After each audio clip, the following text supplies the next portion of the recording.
귀한 찬양 감사합니다. 부활절을 지내고 부활 신앙이 우리에게 얼마나 귀한 것인가 하는 것을 생각하면서 지금부터 몇 주간은 예수님의 부활 후에 어떤 일들이 일어났고 부활하신 예수님을 만난 사람들 가운데 어떤 변화와 역사가 일어났는가 하는 것들에 대해서 좀 말씀을 나누려고 그럽니다.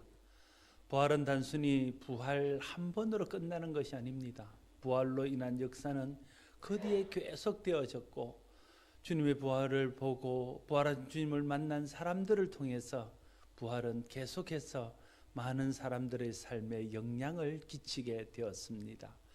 그래서 부활 후에 어떤 일들이 있었는지, 부활 후에 부활하신 주님을 만난 사람들 가운데 어떤 변화들이 일어났는지 이런 말씀들을 나눔으로써 우리의 신앙을 좀 점검해보고 우리의 부활 신앙을 좀 새롭게 할 수 있는 기회가 되기를 소원합니다. 그 첫 번째 시간인 오늘은 부활의 첫 증인이었던 막달라 마리아에 대한 말씀을 전하고자 합니다. 예수님의 부활을 처음 목격하고 예수님의 부활을 처음 증거했던 사람은 사도 베드로도 아니고 요한도 아니고 막달라 마리아라는 여인이었습니다. 막달라 마리아는 신약 성경에 나오는 여러 명의 마리아 중에 한 명입니다. 여러 명의 마리아가 있기 때문에 그들 중에 구별하기 위해서 이 여인을 막달라 마리아라 부릅니다. 막달라 마리아라는 말은 막달라 출신의 마리아라는 뜻입니다. 막달라라는 동네가 있습니다. 그 동네 출신 마리아가 오늘 본문에 등장하는 예수님의 부활을 처음 경험하고 예수님의 부활을 처음 증거했던 사람입니다. 이 여인은 전에 7 귀신이 들렸다가 예수님으로부터 7 귀신을 쫓아내 주셔서 치료받는 그런 경험을 했던 사람입니다. 막달라 마리아는 귀신을 쫓아주시는 예수님의 능력을 경험하고 난 후부터 예수님을 쫓으며 예수님과 제자들을 섬겼던 사람이었습니다. 막달라 마리아는 부활하신 예수님을 처음 만난 것은 막달라 마리아가 안식 후 첫날에 예수님의 시신의 향품을 넣기 위해서 찾아갔다가 빈 무덤을 보고 또 부활하신 예수님을 만나게 됩니다. 부활하신 예수님을 만나자 그는 지체하지 않고 달려가서 예수님의 제자들에게 예수님의 부활을 증거하며 예수님이 부활했노라고 내가 부활하신 그 예수님을 만났노라고 말하게 됩니다. 그러나 막달라 마리아가 전하는 부활의 소식을 들은 제자들은 그것을 믿지 아니하고 막달라 마리아가 허탄한 말을 한다고 생각했습니다. 막달라 마리아가 예수님 부활의 소식을 전할 때 그 자리에 있었던 2 제자가 시골로 내려가다가 그들도 부활하신 예수님을 만나게 됩니다. 그래서 그들은 가던 길을 멈추고 되돌아와서 제자들에게 자신도 부활하신 예수님을 만났노라고 증거하게 되어집니다. 그러나 제자들은 그의 말도 믿지 않고 그가 전하는 부활의 소식도 믿지 않았습니다. 그 후에 11 제자들이 모여 있는 곳에 부활하신 예수님이 나타나셨습니다. 그리고 그 제자들에게 예수님의 부활을 증거한 사람들의 증거를 믿지 않고 예수님의 부활을 믿지 않은 것에 대해서 그들의 믿음 없음과 그들의 마음의 완악함을 책망하셨습니다. 그것이 오늘 우리가 함께 읽었던 본문의 내용입니다. 여러분, 제자들은 3년 동안이나 예수님과 동거동락을 했던 사람들입니다. 예수님이 행하시는 수없이 많은 표적들을 보고 경험했던 사람들입니다. 예수님의 이름으로 나가서 증거할 때 귀신이 쫓겨가고 기적이 나타나는 것들을 경험하기도 했던 사람입니다. 무엇보다도 예수님께서 3번씩이나 내가 부활할 것이라고 죽은 가운데서 다시 살아날 것이라고 말씀하시는 것을 직접 들었던 사람들입니다. 그런데도 예수님이 부활하셨다는 소식을 듣고는 믿지 못하고 있는 것입니다.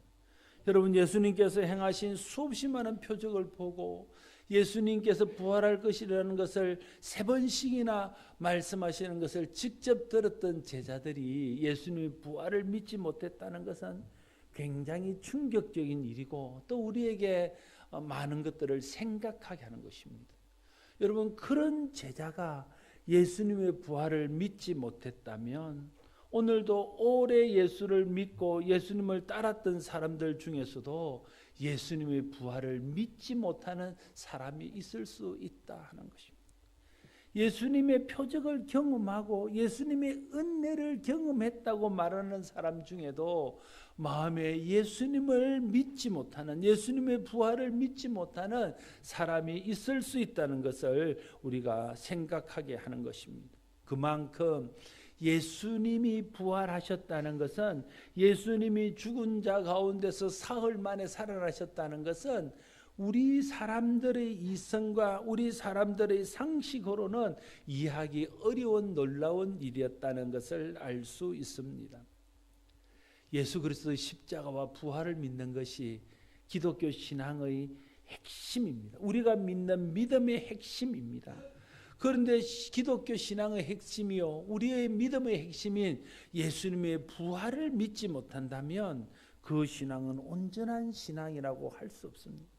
부활을 믿어야 진짜 믿는 것입니다. 부활을 믿는 신앙이어야 그 신앙이 진짜 하나님 앞에서 인정받는 신앙이 될 수 있을 것입니다. 예수 그리스도께서 십자가에 달렸다가 사흘 만에 다시 살아나셨습니다. 죽었던 사람이 사흘 만에 다시 살아난다는 것은 우리의 보편적인 상식으로는 있을 수 없는 일입니다. 그래서 사람들은 일반적인 상식으로, 보편적인 상식을 가지고 그것을 믿지 못하는 것이라고 말하고 예수님의 부활을 믿지 않습니다. 그러나 예수님은 천지를 창조하신 하나님의 아들이십니다. 아무것도 없는 데서 모든 것이 있게 하시는 하나님이십니다.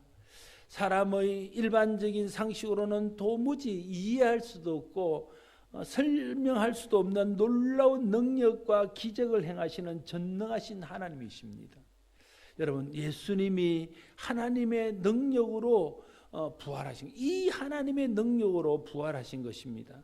이 하나님의 능력으로 십자가에 달려 돌아가셨다가 사흘 만에 다시 살아나신 것입니다. 사람의 상식이나 사람의 이해로는 도저히 이해할 수 없지만 하나님, 천지를 창조하신 하나님이 하신 일이라면 이 일은 충분히 있을 수 있는 일인 것입니다. 그래서 로마서 1장 4절 말씀에 성결의 영으로는 죽은 자들 가운데서 부활하사 능력으로 하나님의 아들로 선포되셨으니 곧 우리 주 예수 그리스도시니라 말씀하고 있습니다. 우리의 상식으로는 죽은 자가 사흘 만에 살아나는 것은 절대 있을 수 없는 일입니다. 그러나 창조주 하나님의 능력이라면 얼마든지 있을 수 있는 가능한 일입니다. 신앙이란 사람의 상식을 믿는 것이 아닙니다. 창조주 하나님의 능력을 믿는 것입니다. 내 상식으로 이해가 안 되지만 하나님의 능력으로 할 수 있다는 것을 믿는 것이 신앙입니다. 그것이 하나님을 믿는다는 것의 의미입니다. 여러분, 예수 믿는다고 하면서도 하나님의 약속의 말씀인 성경을 읽고 들어서 안다고 하면서도 하나님의 은혜를 경험했다고 하면서도 아직도 내 상식에 갇혀서 내 상식으로 이해할 수 없는 것, 내 상식으로 받아들일 수 없는 것은 믿지 않는다면 그 사람은 온전한 믿음의 사람이라고 말할 수 없을 것입니다. 그런 사람은 자기 상식을 믿지 하나님의 능력을 믿는 사람은 아닙니다. 여러분, 자기 상식을 믿는 것은 하나님을 믿는 믿음이 아니에요. 하나님의 능력을 믿는 것이 하나님을 믿는 믿음입니다. 하나님의 믿음이 우리의 상식을 뛰어넘을 때에 그것이 진짜 하나님을 아는 것이고 하나님을 믿는 것입니다.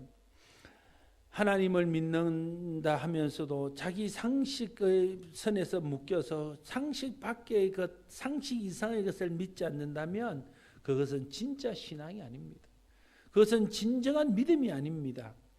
하나님의 능력을 믿어야 우리의 상식을 뛰어넘는, 우리의 이해를 뛰어넘는 창조주 하나님의 능력을 믿고 그 하나님의 능력으로 행하시는 일들을 믿고 받아들여야 그게 진정한 의미의 믿음인 것이죠. 여러분, 내 상식을 믿는 믿음으로 무엇을 할 수 있겠습니까? 내 상식 안에서 믿는 믿음으로 어떤 역사가 나타나겠습니까? 내 상식 안에 있는 믿음이 나를 구원하겠습니까? 내 상식 안에 있는 믿음이 나를 하나님의 자녀 되게 할 수 있겠냐는 거예요. 내 상식 안에 있는 믿음이 내 죄를 살 수 있겠냐는 거예요. 그 상식을 뛰어넘는 하나님의 능력, 창조주의 능력, 모든 것의 주인 되신 하나님의 능력만이 우리를 죄에서 구원하며 죽음에서 건지며 우리를 온전케 할 수 있다는 거예요. 그걸 믿는 것이 하나님을 믿는 것이고, 그 믿음 안에 있어야 우리가 부활도 믿음으로 받아들일 수 있게 되어진다 하는 것입니다. 하나님이 저와 여러분들에게 은혜를 베푸시고 하나님의 성령이 우리 마음속에 역사하셔서 창조주 하나님의 능력을 깨달아 알고 믿게 되므로 상식이 아니라 하나님의 능력을 믿는 믿음 위에 굳게 서는 저와 여러분 되시기를 바랍니다. 그럴 때 비로소 예수 그리스도의 부활도 실제로 일어난 생생한 사실로 믿어지는 경험들을 하게 될 것입니다. 이단들이 지금만 활동하는 것은 아닙니다. 이단들은 처음부터 있었습니다. 초대 교회에서부터 이단들이 있었습니다. 여러 가지 형태의 이단들이 있었지만 예수님을 믿는 믿음과 관련해서 말한다면 이단은 크게 두 부류로 나눌 수 있습니다. 첫 번째 부류는 예수님의 신성을 믿지만 예수님의 인성을 믿지 않는 이단들입니다. 다시 말하면 예수님이 하나님이요 하나님의 아들인 것을 믿지만 예수님이 우리와 똑같은 사람으로 오셨다는 것을 믿지 않는 것입니다. 또 다른 하나의 부류는 예수님의 인성을 믿지만 예수님의 신성을 믿지 않는 겁니다. 다시 말하면 예수님이 이 땅에 오셔서 사람들의 친구가 되어주시고 사람들의 선생이 되어주시고 사람들을 위해서 십자가에 달려 죽으셨다는 것을 믿지만 그분이 하나님이시고 하나님의 아들이시라는 것을 믿지 않는 것입니다. 이것이 예수님의 믿음과 관련해서 이전부터 지금까지 있는 이단들을 크게 두 부류로 나눌 수 있는 기준입니다. 그런데 여러분, 재밌는 것은요, 예수님의 신성을 믿고 인성을 믿지 않는 이단들이나 예수님의 인성을 믿고 신성을 믿지 않는 이단들이나 다 동일하게 예수님의 부활을 믿지 않는다는 겁니다. 그러니까 이단들은 예수님의 부활을 믿을 수가 없는 겁니다. 여러분, 예수님이 하나님이요 하나님의 아들이라는 것을 믿는 신성을 믿고 인성을 믿지 않는 사람들은 왜 부활을 믿지 않을까요? 그들은 이렇게 말합니다. 예수님이 하나님이시기 때문에 죽을 수 없다는 거예요. 그래서 예수님은 죽음을 맛보지 않고 바로 하늘로 가셨다, 이렇게 말합니다. 또 더 나아가서는 예수님이 하나님이시기 때문에 우리와 같은 육체를 입을 수 없다는 거예요. 그럼 제자들이 본 것은 무엇이냐? 이렇게 말하면 제자들이 환상을 보았고 제자들이 영을 봤다, 이렇게 말하는 겁니다. 여러분, 예수님이 십자가를 지고 돌아가시지 않고 바로 하늘로 가셨다면, 아니면 그들이 주장하는 것처럼 예수님이 육체로 이 땅에 오시지 않고 보인 것이 환상이었다면 예수님이 십자가가 없는데 예수님이 부활이 어디 있겠습니까? 그러니까 그들은 부활을 믿지 않습니다. 그 반대편에 있는 예수님이 인간으로 오신 것을 믿지만 예수님이 하나님의 아들이요 하나님이라는 것을 믿지 않는 사람들은 예수님의 십자가에 달려 죽은 것을 믿습니다. 그러나 예수님이 육체로 부활하셨다는 것을 믿지 않습니다. 그래서 그들은 예수님의 부활을 정신적인 부활 혹은 정치적인 부활이라고 부릅니다. 그럼 어떻게 부활했냐고? 예수님의 부활을 말할 때에 예수님이 죽은 사람 가운데서 다시 살아나신 것이 아니라 예수님이 가난한 자들의 친구로, 고난받는 자들의 친구로 살다가 그들을 위해서 십자가에 달려 죽어주시니까 크게 감동을 받은 제자들이 예수님의 정신을 이어받고 예수님의 뒤를 따랐다는 거예요. 그래서 예수님의 정신이 그들 마음속에 부활했다, 이렇게 말하는 겁니다. 그것을 정치적인 부활, 정신적인 부활이라고 부릅니다. 그렇게 믿는 사람들이 많이 있습니다. 소위 자유주의 신학자라는 사람들이 그런 생각들을 가지고 있습니다. 그래서 요한 2서 1장 7절에 보면 미혹하는 자가 세상에 많이 왔나니 이는 예수 그리스도께서 육체로 오심을 부인하는 자라. 이런 자가 미혹하는 자요 즉 그리스도니라 말씀하고 있습니다. 요한 1서 4장 2절에는 이로써 너희가 하나님의 영을 알지니 곧 예수 그리스도께서 육체로 오신 것을 시인하는 영마다 하나님께 속한 것이요 라고 말씀하고 있습니다. 예수님께서 이 땅에 육신을 입고 오셨고 모든 사람의 죄를 대신하여 십자가에 달려 죽으셨고 죽은 자 가운데서 육체로 사흘 만에 부활하셨다는 것을 믿는 사람만이 진정으로 예수님을 믿는 자요 진정으로 하나님이 하신 일들을 믿는 자라고 말하고 그 둘 중에 하나라도 부인하는 자는 오늘 말씀 요한일서 말씀에 미혹하는 자요 즉 그리스도라고 말하고 있는 것입니다. 예수님은 인간적인 상식으로는 다시 살아나는 것이 불가능했습니다. 그래서 인간 예수를 믿고 하나님으로서 예수를 믿지 않는 사람은 상식적으로 되지 않는 이야기는 믿지 않습니다. 그렇게 상식적으로 되는 이야기만 믿고 그래서 모든 예수님이 하신 일들을 상식적으로 인간들이 받아들일 수 있는 이야기로 각색하는 겁니다. 그리고 부활도 마음속에서 그들이 제자 가운데 부활했다 이렇게 말하는 것입니다. 여러분, 그래서 이단들도 오늘날 이단들도 다 그렇게 하고 있습니다. 자기들이 내세우는 그 이단의 교주들이 성령님이라 그러기도 하고 보혜사라 그러기도 하고 하나님이라 그러기도 하면서 그 근거들을 대는 성경의 구절들을 대고 거기에 좀 반대가 되고 그 근거를 무너뜨릴 만한 것들은 숨겨버리고 그것들은 말하지 않는 겁니다. 구원파가 구원에 대해서 이야기할 때도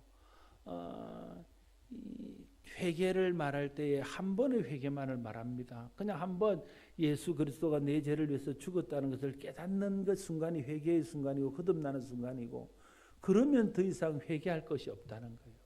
그런데 성경에 보면 사도 바울을 비롯한 사도들도 끊임없이 다시 자기 죄를 회개하고 물론 구원에 이르는 회개는 했지만 날마다의 삶에서 경건에 이르는 회개를 해야 된다는 것은 성경이 가르치는 바입니다. 예수님이 가르쳤던 주기도문에도 그래 우리의 죄를 사해 준 것 같아 우리 죄를 사해 준 우리 계속 회개할 것을 말씀합니다. 그런데 구원파는 주기도문도 하지 않습니다. 자기들하고 맞지 않으니까. 그러니까 이단들의 특징은 자기들이 인간적으로 상식적으로 어떤 선을 정하고 그 선을 넘어가는 것들은 믿지 않고 그런 것들은 말하지 않는 것입니다. 그러나 여러분 우리가 상식적으로 이해하는 것만 믿는다면 우리에게 믿음이 뭐가 필요하겠습니까? 우리가 상식적으로 이해하는 데는 걸 믿는다면 왜 굳이 예수를 믿어야 될까요? 그냥 상식적으로 살면 되는 겁니다. 그러나 우리의 상식, 우리의 어떤 능력을 뛰어넘어서 해야 될 구원의 일이나 또 죽음의 문제를 극복하는 일들이 있기에 그 일들을 할 수 있는 창조주 하나님, 그 일을 할 수 있는 능력의 하나님을 믿고 그 하나님을 의지하고 사는 것입니다. 그래서 우리에게는 능력의 하나님, 창조주 하나님을 믿는 믿음이 필요한 것입니다. 예수님은 하나님의 능력으로 인간의 몸으로 이 땅에 오셨습니다. 인간들 대신 십자가에 달려 죽으시기 위해서입니다. 그러나 인간의 몸으로 오셨지만 또한 그분은 하나님의 온전한 성품과 하나님의 온전한 위격을 다 가지고 계신 하나님이셨습니다. 그래서 예수님은 십자가에 달려 돌아가실 수도 있었고 예수님은 죽은 자 가운데 다시 살아나실 수도 있었던 것입니다. 이것을 믿는 것이 예수 그리스도를 믿는 것입니다. 인간의 상식이 아니라 천지를 창조하신 하나님의 능력을 믿는 것입니다. 인간의 상식이 아니라 창조주 하나님의 능력을 믿음으로 예수님의 신성도 인성도 믿고 예수 그리스도의 십자가와도 부활도 믿을 수 있는 저와 여러분 모두가 될 수 있기를 바랍니다. 제자들은 가장 믿을 수 있는 자기들의 동료요 함께 예수님을 섬겼던 사람들이 전하는 부활의 소식도 믿지 않았습니다. 오늘도 사람들이 인간적으로 정말 믿을 수 있는 사람인데 거짓말하지 않는 사람인데 그걸 알면서도 상식적인 이야기를 할 때는 받아들이고 믿어주지만 영적인 이야기, 신앙 이야기를 하면 믿지 않고 받아들이지 않는다는 거예요. 믿지 않는 사람들은 말할 것도 없고 심지어 믿는 사람들조차도 좀 하나님의 능력과 하나님의 은혜에 대해서 말하면 그런 것에 대해서 믿지 않고 받아들이지 않는 사람들이 많습니다. 그만큼 우리에게 믿음이 없다는 것을 우리가 알아야 돼요. 정말 우리에게 정말 믿음이 없다는 것을 우리가 알아야 됩니다. 자기가 보지 못한 것, 자기가 경험하지 못한 것, 자기 상식으로 이해되지 않는 것은 믿지 않으려는 것이 믿음이 없는 우리의 모습들입니다. 죄성에 물든 인간의 교만한 모습들입니다. 그렇지 않습니까? 그래서 우리도 귀신 들린 아들을 고치기 위해서 예수님께 나왔던 그 아버지처럼 주님, 우리의 믿음 없는 것을 용서하시고 주님, 우리의 믿음 없는 것을 도와주소서, 이렇게 끊임없이 하나님 앞에 믿음을 구해야 됩니다. 예수님께서 다른 제자들의 말을 듣고도 믿지 못하는 도마에게 손에 못자국을 보이시고 허리에 창자국을 보이시면서 너는 나를 본고로 믿느냐? 보지 못하고 믿는 자들은 복되도다 말씀하셨습니다. 여러분, 보고 믿는 것은 믿음이 아닙니다. 보고 믿는 것은 그냥 확인하는, 사실을 확인하는 것이죠. 그러나 보지 않고도 하나님의 능력을 믿는 믿음으로 그것을 믿고, 보지 않고도 하나님의 신실하심과 하나님의 약속을 믿는 그 믿음으로 하나님 말씀을 받아들이고 믿고 순종할 때, 그게 진정한 의미의 믿음 아니겠습니까? 그래서 주님께서도 보지 못하고 믿는 믿음이 진짜 믿음이고, 그래서 보지 못하고 믿는 자가 복이 있다고 말씀하신 것입니다. 우리가 보지 못하는 것도 창조주 하나님의 능력을 믿는 믿음으로 받아들이고 주님으로부터 복된 믿음을 가진 자로 인정받고 칭찬받는 성도가 될 수 있기를 바랍니다. 예수님은 막달라 마리아의 말과 시골로 가던 다른 제자의 말을 듣고도 부활을 믿지 않는 11 제자에게 나타나셨습니다. 그리고 그들에게 믿음 없는 것과 그들의 마음에 완악한 것을 책망하셨습니다. 여러분, 우리의 믿음 없는 것과 우리 마음에 완악한 것은 주님으로부터 책망받을 만한 일인다는 것을 알아야 됩니다. 왜 사람들이 믿지 않을까요? 마음이 완악해서 믿지 않는 것입니다. 사람들의 마음이 왜 완악해질까요? 믿음이 없으니까 마음이 완악해지는 겁니다. 그게 믿음이 없으니까 마음이 완악해지고, 마음이 완악해지니까 믿지 않고, 이게 계속 반복되어지는 것입니다. 여러분, 완악하다는 말이 무슨 말입니까? 완악하다는 말은 고집이 세고 교만한 것을 말합니다. 다른 사람 이야기 절대 안 듣고 자기 이야기만 하고 자기만 옳다고 생각하는 마음이 완악한 마음입니다. 성경에 나오는 다른 표현으로 하면 강팍한 것, 마음이 강팍한 거예요. 고집이 세고 교만하고 다른 사람들의 말을 받아들이지 않고 누구 말도 듣지 않고 자기 생각만 옳다고 여기는 그 강팍하고 교만한 마음이 바로 완악한 마음입니다. 그러니까 그런 마음에는 믿음이 생기기가 어렵습니다. 여러분, 마음이 완악해지지 않도록 하셔야 됩니다. 끊임없이 우리 마음이 완악한 것을 주님 앞에 회개하고 하나님 앞에 선하고 부드럽고 겸손하고 온유한 마음을 하나님 구해야 됩니다. 특별히 성령 충만하여 성령 열매가 맺히기를 위해서 구해야 됩니다. 갈라디아서 5장 22절 23절에 있는 말씀처럼 오직 성령 열매는 사랑과 희락과 화평과 오래 참음과 자비와 양성과 충성과 온유와 절제니 말씀하고 있지 않습니까? 성령 충만 받게 될 때에 고집세고 교만한 완악함이 벗겨지고 온유하고 겸손하고 부드러운 주님의 마음이 부어지는 은혜를 경험하게 될 것입니다. 사랑하는 성도 여러분, 부활의 주님을 만난 믿음의 형제들의 말을 듣고도 부활을 믿지 못했던 제자들은 주님으로부터 믿음이 없고 마음이 완악한 자라는 책망을 받아야 했습니다. 오늘도 주님은 믿음이 없고 마음이 완악한 자를 책망하십니다. 여러분, 기억하십시오. 제자들은 3년 동안 예수님과 동거동락을 했습니다. 예수님이 행하시는 모든 표적들을 보고 경험했습니다. 자신들도 예수 이름으로 나서 귀신을 쫓아내는 놀라운 표적들을 행한 경험이 있습니다.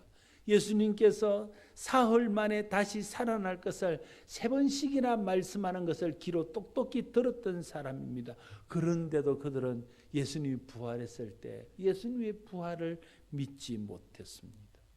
여러분, 목사라고, 장로님이라고, 오래 교회 다닌 사람이라고, 성경 많이 아는 사람이라고, 기도하는 많이 하는 사람이라고 절대 누구도 안심할 수 없습니다. 하나님 은혜 주시지 않으면, 성령님 우리 마음속에 역사하지 않으면 그 누구도 예수 그리스도의 부활을 믿지 못하는 불신앙에 빠질 수 있다는 것을 알아야 됩니다.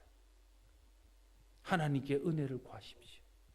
성령의 도우심을 구하십시오. 우리의 믿음 없는 것을 회개하고 주님께 믿음 주시기를 구하십시오. 우리의 마음의 완악함을 회개하고 성령께서 우리 마음을 온유하고 부드럽고 겸손하게 변화시켜 주시기를 위해서 구하십시오. 날마다 그렇게 주님 앞에 겸손히 나아갈 때에 하나님 은혜 베푸시고 성령님 역사하셔서 우리의 상식을 뛰어넘는 믿음을 선물로 주시고 우리의 완악함을 이기고 온유함과 겸손함으로 무장한 믿음의 사람들로 서게 하실 것입니다. 그래야 우리가 상식을 믿는, 자기의 상식에 빠져 있는 사람이 아니라 하나님의 능력, 창조주 하나님의 능력을 믿는 진정한 믿음만에 선 사람으로 서게 되어질 것입니다. 저와 여러분, 우리 모두가 하나님의 은혜와 성령의 능력으로 변화를 받아서 내 상식이 아닌 하나님의 능력을 믿는 믿음의 사람이 되어서 주님의 부활을 실제로 받아들이고 믿고 그 부활을 증거하는 사람이 될 수 있기를 바라고, 하나님께서 우리에게 행하신 모든 비밀하고 놀라운 영적인 일들을 믿음으로 받아들이고 누리며 또한 그것을 나눌 수 있는 사람들이 될 수 있기를 바랍니다. 부활하신 후에 예수님을 만났던 막달라 마리아와 다른 제자의 증거를 듣지 않고 책망받았던 오늘 제자들의 모습을 통해서 오늘 우리에게 주님이 그것을 말씀하고 있습니다. 자기 상식으로 믿는 것은 믿음이 아닙니다. 자기 상식 외의 것을 믿지 않는 것은 믿음이 아닙니다. 그것은 마음의 완악함입니다. 믿음 없음입니다. 창조주 하나님의 능력을 믿는 것이 믿음입니다. 우리의 상식과 우리의 이해를 뛰어넘는 하나님의 무한하신 능력이 있다는 것을 믿고 그 말씀을 믿음으로 받아들이고 순종하는 것이 믿음입니다. 저와 여러분 가운데 그런 믿음이 있어서 하나님 앞에 진정한 믿음의 사람으로 칭찬받고 상급받는 성도들이 될 수 있기를 바랍니다. 기도하겠습니다. 아버지 하나님, 제자들은 3년간 예수님과 동거동락하고 예수님이 행하는 모든 표적도 보고 경험하고 자기들도 표적을 행한 기억이 있고 예수님께서 사흘 만에 부활할 것이라고 3번씩이나 분명히 하신 말씀을 듣고도 그들은 주님이 부활했을 때 부활을 믿지 못했습니다. 그렇다면 우리도 똑같은 잘못에 빠지며 똑같은 불신앙에 빠질 수 있는 가능성들을 가진 연약한 자임을 고백하지 않을 수 없습니다. 하나님 도와주셔야, 성령님 역사하셔야 우리도 예수 그리스도의 능력을 믿고 그 창조주의 능력을 믿고 주님의 부활을 믿고 믿음으로 받아들일 수 있는 줄로 믿습니다. 하나님, 우리의 믿음 없음을 용서하시고 우리의 믿음 없는 것을 도와주셔서 우리의 상식이 아니라 창조주 하나님의 능력을 믿는 진정한 믿음을 우리 가운데 부어 주시옵소서. 우리의 완악한 마음을 하나님 용서하여 주시고 성령의 열매로 우리 마음을 채워주셔서 우리 마음이 고집세고 교만하고 완악한 마음이 아니라 부드럽고 겸손하고 온유한 마음이 되어서 주님의 말씀을 받아들이고 주님이 행하시는 일들을 믿음으로 받아들여서 그 안에서 하나님을 따르며 순종하며 하나님 영화롭게 할 수 있는 우리 모두가 되게 하여 주시옵소서. 예수님 이름으로 기도드리옵나이다. 아멘.